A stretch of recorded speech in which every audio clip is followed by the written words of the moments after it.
Hey, Feral here, and today we're going to talk about the SteelSeries Arctis 3 Console Edition, and why I think if you're looking to buy a PlayStation 5 or, as I have, a Series X, this should really be the option that you're looking for. When I game on PC, I play with a set of AKG K702 headphones. These are an ultra premium studio reference grade engineering headphone. They're very expensive, they're very comfortable. They're also not an option for console. With console, it's a little bit more difficult to get something as comfortable as the AKG K702s. Now, what makes these so comfortable is the fact that they don't have any pressure on your head. This band is automatically adjustable. When you're buying a headset, that is a very important feature to look for. So when I put these on, they squish straight on with absolutely no adjustment needed. Now, when I was looking for a suitable headset for the Xbox Series X, which I very luckily got on the day of release, it was quite difficult to find something that really suited my needs. Obviously, there's a lot of options out there from Turtle Beach, from Logitech, from Razer. They all seem to focus on having quite a thick, heavy band, obviously some of them using a memory foam material, but I wanted something that automatically adjusted onto me, because I know if I'm doing a 5 or 6 hour gaming session or an 8 or 10 hour editing session, that tends to be a lot more comfortable. So I came across the Arctis 3 Console Edition. This has a ski goggle style band, and that automatically adjusts onto your head to make it that much more comfortable. So let's see what we get in the box. For reference, it does say for PlayStation 5 and PlayStation 4 on here. It's suitable for absolutely anything with a 3.5mm jack, including the Xbox and the Nintendo Switch. Or your phone, you know, if you've still got a phone with a 3.5mm jack. And there we go. This has been used a lot over the last 4 days, so all the little tags holding it down are already gone. There's a little bit of paperwork on the back, nothing exciting. But here, you get your cable and you get your headset. The headset itself, I think it looks very nice. It's a little bit bland, but it's comfortable, and that's what's more important. The benefit of this being so bland is you could easily wear this outside for normal use, just to listen to music to, and no one's going to think that you're wearing a gaming headset. You've not got some big dorky mic poking out the side. There is a microphone built into this, but it is a retractable mic. Now, the real selling point is this band here. Legitimately, you can adjust it. It's a Velcro strap on either side.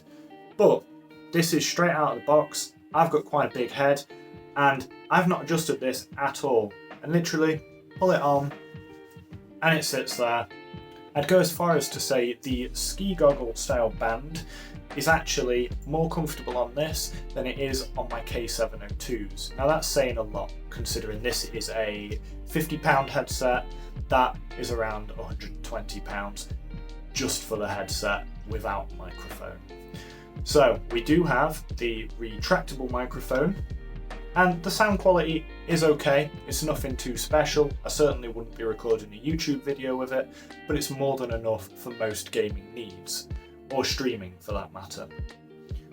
On the back of the headset, we do have audio dials, so we've got volume up and volume down.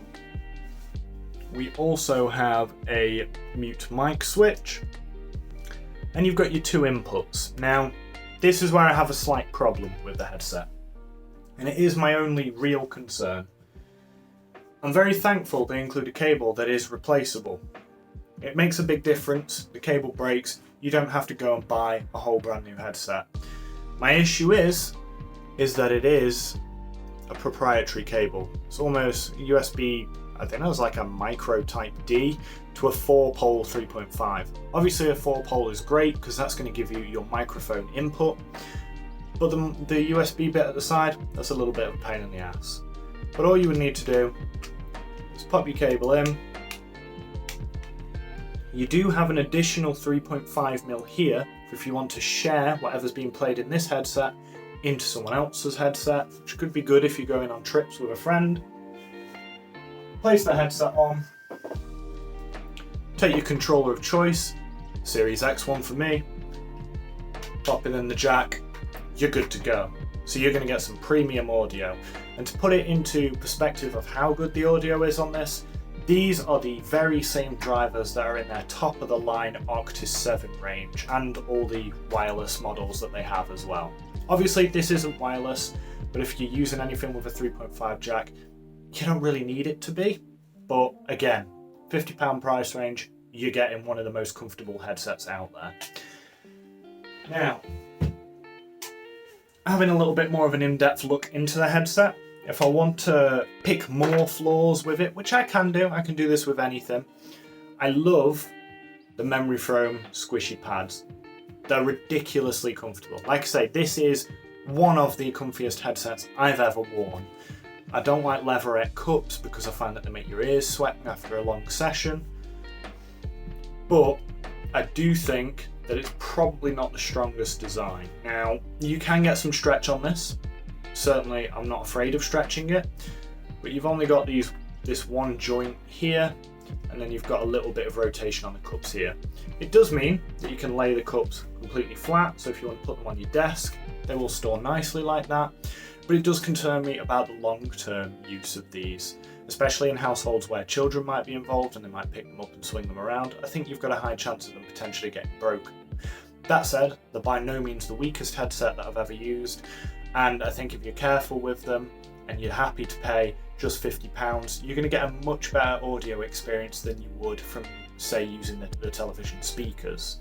If you're playing a game like Hellblade: Senua's Sacrifice, I highly recommend using a headset. It will make all the difference to your experience during that game, and even if you're playing a multiplayer game, just having the explosions that much more crisp, people talking to you through the headset rather than through the TV, it'll just be a much more immersive experience, and I think you'll enjoy it a lot more. So for me, the Arctis Series 3 Console Edition is the budget king for the Series X, the PlayStation 5 and the Nintendo Switch. There is a wireless version as well that is a little bit more expensive, and there is also a PC version. The PC version is exactly the same, it just comes with a USB sound card rather than the 3.5mm jack. So it's up to you whether you want to pay the extra for that. But for me, I want to be able to plug straight into my controller and go. So this is my recommendation. It's the budget king. You can usually see it for around the £50 mark. Hope you enjoyed the video. I'll see you next time. Peace!